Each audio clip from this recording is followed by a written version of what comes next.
Buenas tardes, mi nombre es Jennifer Huertas, mi compañero Wilson Jaramillo y Soneri Arias, estudiantes de Medicina Veterinaria de la Universidad de Nariño. El día de hoy vamos a socializar un artículo de investigación que se titula Variaciones en la conformación facial se asocian con diferencias en la microbiota nasal en perros sanos. Entonces, los temas que vamos a tocar en este caso son la microbiota nasal, cuál es su importancia, qué beneficios y qué desventajas trae para un animal sano, los factores extrínsecos e intrínsecos que están relacionados con la formación de esta microbiota y la predisposición o el refuerzo del sistema inmunológico que ofrece esta microbiota para un animal.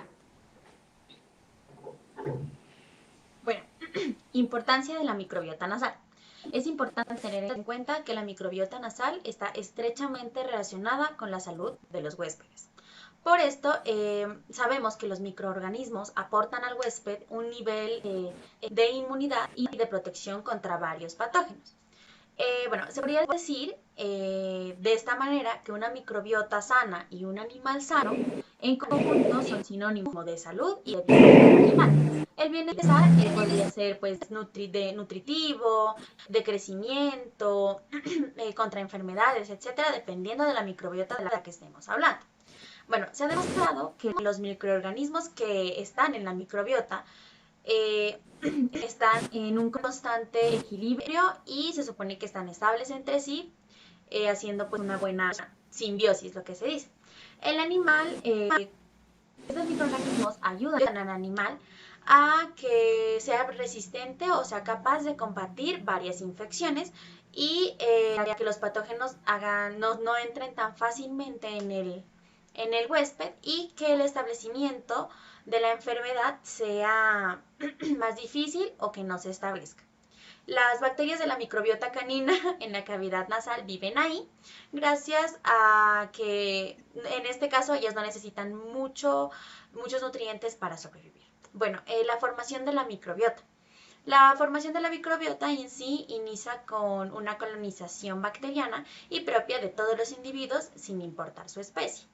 Bueno, inicialmente los animales adquieren la microbiota o sus primeras bacterias en el momento del parto por el estrecho, como el estrecho contacto con la cavidad, con el canal vaginal y con la zona perianal al momento de que la madre está dando a luz.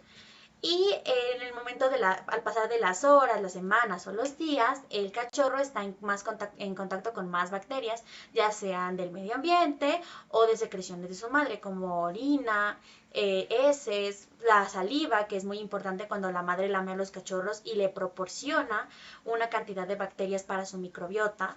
También está en contacto con la piel de la madre y esto hace que haya una colonización bacteriana por sí sola que no es inducida por nadie más que el ambiente y el individuo. Bueno, las principales bacterias de la microbiota nasal podemos encontrar pseudomonas, como la pseudomonas aeruginosa, las microbacteriaceae, que son una familia de protobacterias que tienen su propio orden, como las cardiobacteriales, que se mencionan en el artículo, las molicutes, nericutes, las moraxellezae, que la más importante de la cavidad nasal es la Moraxella catarrhis, el Staphylococcus epidermidis, los streptococos del grupo Viridans y los Corynebacterium. Bueno, esas bacterias son patógenas en sí cuando están, como les dije anteriormente, en un equilibrio. Las bacterias no son patógenas y no tendrían por qué realizar una infección que curse con una disminución en la salud del animal. Entonces aquí están bien, pero si el animal tiene o es predispuesto a tener una malnutrición, inmunodeficiencia, alguna herida o infección que pueda hacer que estas bacterias de la microbiota nasal migren y se establezcan en lugares donde no deberían estar, esto hace que se vuelvan patógenas y puedan producir ya sea de infecciones leves que se puedan controlar o infecciones severas como la que produce Pseudomonas aeruginosa cuando no está en su lugar natural, digamos así. Y bueno, la alfa y beta diversidad.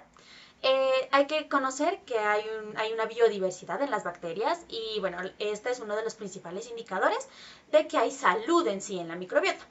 Bueno, hay bastantes plataformas que dicen que hay cientos de miles de millones, digámoslo así, secuencias de bacterias y que es muy importante caracterizarlas por su biodiversidad y en este caso alfa y beta.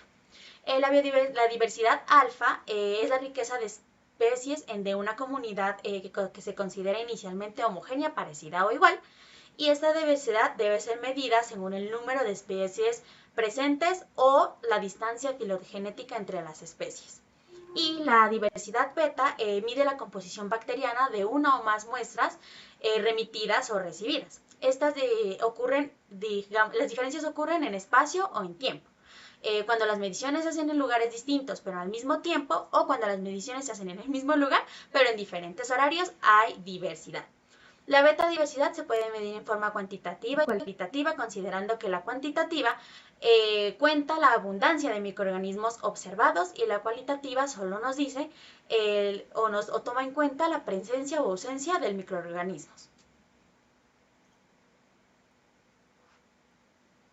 Ya hablando del artículo en sí, el objetivo de este estudio fue investigar las variaciones en la microbiota nasal de perros sanos de diferentes razas. El estudio analizó 46 perros sobre los años 2017 y 2018. Los 46 perros fueron divididos en 3 grupos, entre los cuales están el grupo de L, que fueron 22 perros meso y dolicefálicos, con las razas mestiza, pastor belga y australiano, labrador y border collie, entre otros. El grupo B contenía 12 perros braquicefálicos entre las razas bulldog francés, bulldog inglés, pug y king charles spaniel. El grupo T tenía 12 perros del grupo terrier, entre los que se encontraban Jack Russell Terrier, Yorkshire Terrier, West Highland White Terrier y Pinscher.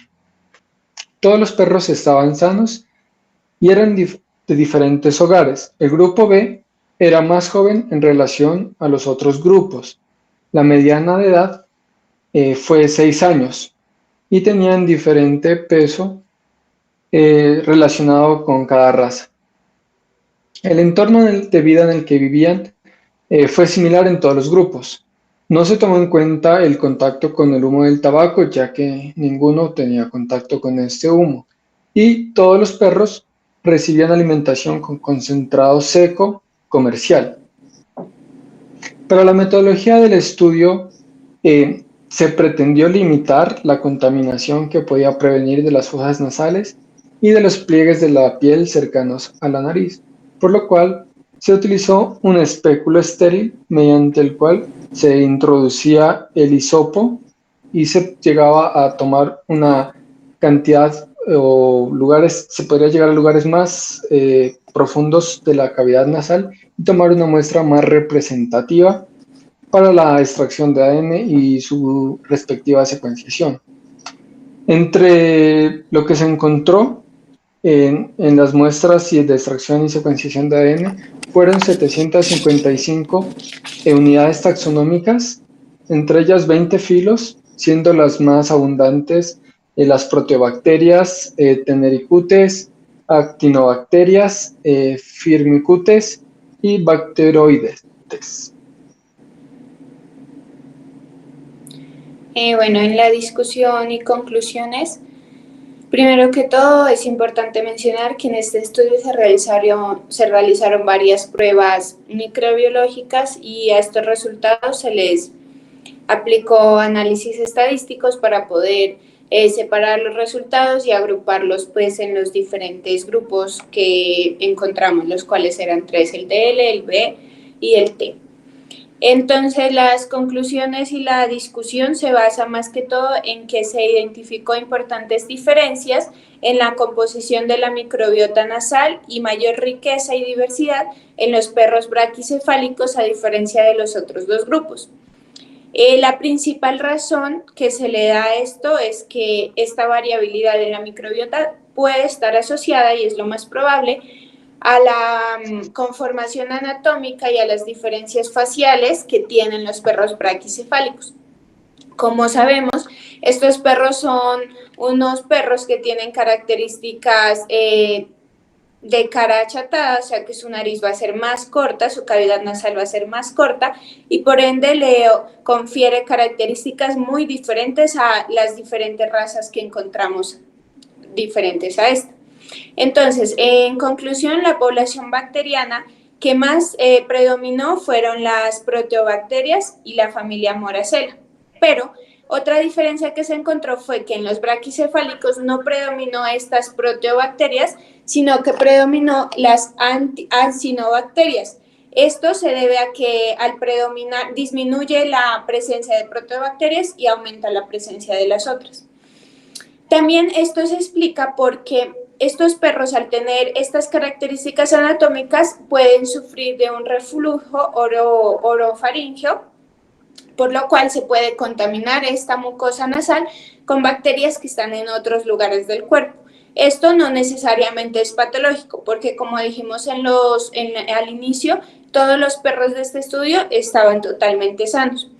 También los perros braquicefálicos sufren de ciertas condiciones referentes a el flujo del aire y la fuerza en que entra el aire en la nariz de ellos, porque son narices que son más reducidas y que es difícil que circule el aire dentro de ellas. Por lo tanto, su humedad y su temperatura y las características para que las bacterias crezcan van a ser muy diferentes. Además que están más predispuestos a sufrir enfermedades como inflamación en los cornetes nasales, deformaciones óseas, algunos sufren de apnea obstructiva del sueño, como son el bulldog inglés. Entonces, todas estas características confieren diferencias muy significativas en por qué se presenta tanta diferencia en la microbiota de estas diferentes especies. También es importante recalcar que la microbiota les confiere a los animales sanos ciertas, como dijimos anteriormente, cierta resistencia a las enfermedades, pero no necesariamente siempre va a ser bueno, todo depende de en qué porcentaje se encuentren estas bacterias, en si el animal está completamente sano, porque como también sabemos, las bacterias pueden ser oportunistas, entonces si el animal se enferma, pues hay más predisposición a que éste adquiera una infección por bacterias que generalmente se presentan en la microbiota nasal. Entonces, una conclusión grande que nos deja el artículo es que es importante seguir investigando por qué se produce esta diferencia en microbiotas de las diferentes razas y qué beneficios le otorga pues, a cada perro tener estas bacterias en su cavidad nasal. En los perros dolicefálicos y terrier se presentó muchísimo la bacteria Moracella y estos, los dolicefálicos y los terrier, presentaron muchas similitudes. O sea, el artículo se basó más en la diferencia que se encontró de los braquicefálicos a los dolicefálicos y los terrier, porque estos dos últimos grupos presentaron mucha similitud en las bacterias, a diferencia de los otros. Entonces, muchas gracias por su atención. Esperamos hayan entendido el tema. Gracias. ¿Cuánto fue?